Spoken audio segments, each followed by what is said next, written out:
Assalamualaikum warahmatullahi wabarakatuh. Let me introduce myself. I'm Riza Muslimatun Nisa'Sirait as the speaker in our lesson today, and my title is Online and Blended Language Learning. What is blended learning, or we can say that BL? The definition of blended learning is, according to Oliver and Trigwell in 2005, in page 17, the integrated combination of traditional learning with web-based online approach can be viewed as the classical definition of BL. The definition we will use here is a course designed as a mix of face-to-face and distance learning, with the both element being an important part of the whole. So, blended learning is the course design as a mix between face-to-face and online learning. And the second is, what is online learning, or we can say the OL. According to Nisa'Sirait in 2005 in page 1, defines online learning as formal or informal learning that involve purposeful use of the internet for educational content delivery or support. Okay, in the next slides, there is the clear difference between blended learning and online learning. The clearest areas of difference are those that are affected by distance and time, in particular motivation and autonomy. Figure 23 and 1 illustrate these two concepts. The first part of blended learning is same time and same place. For example, is traditional classroom that face-to-face. This is the usually like we are in the class, there is a teacher and there is we as a student in one time and in one place. And the second part of blended learning is same time and different place, synchronous. For example, chat or virtual classroom. Sometimes we use this also, like we are in Zoom or Google Classroom.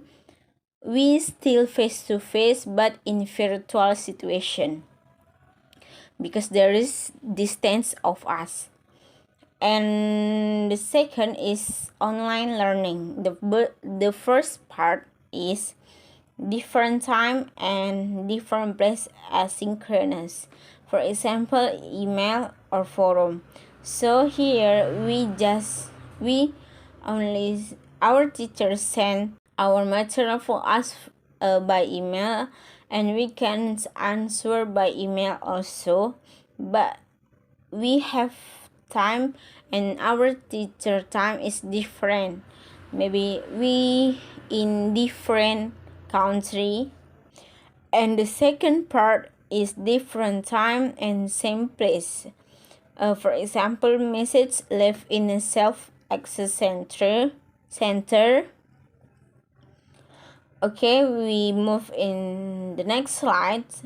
Create blend course by Whitaker and Tomlinson in 2013 in page 243. So if you want to make blended course or you want to create blended course, there is 4 stages you have to do. The first stage is context. Whitaker and Tomlinson 2013 note a high degree of agreement between the reason given in the literature for blending and the reasons given by language providers in the case study they describe, in particular with regard to increase access, flexibility, and improve pedagogy. So you have to have what context of your blended course. Here the Whittaker and Tomlinson say to improve pedagogy. And the second stage is course design. This involves decide what you are going to bring. The two modes which are generally under considered are face-to-face and technology. The technology may be computer assisted language learning or online. So if you want to make a blended course, the second stage you have to do is you have to design your course. You have to combine between face-to-face and technology, and from the technology you can use some software that can improve your blended course. And the third stage is learners and teachers. The learners and the teacher play a clear role in any blend, according to Whittaker in 2013.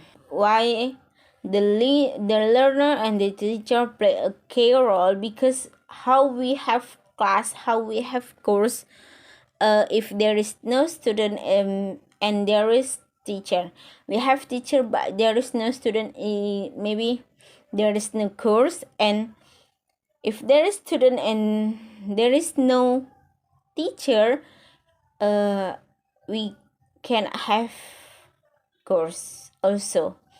And the last stage is evaluating the blend. Many areas can be evaluated, such as the choice of software, the balance of time spent on each mode, teacher and student attitude, and exploring the effect on student attitude. So if you have to do the 3 stage, you have to evaluate your blended course, maybe in choice software. You can change your software. Okay, in the next slide is there is advantages and disadvantages. We have described the practicalities of setting up blended course with advantages and disadvantages in each category. The first is advantages. Advantages include the fact that physical premise and traveling are not required, and 3 are reduced delivery costs.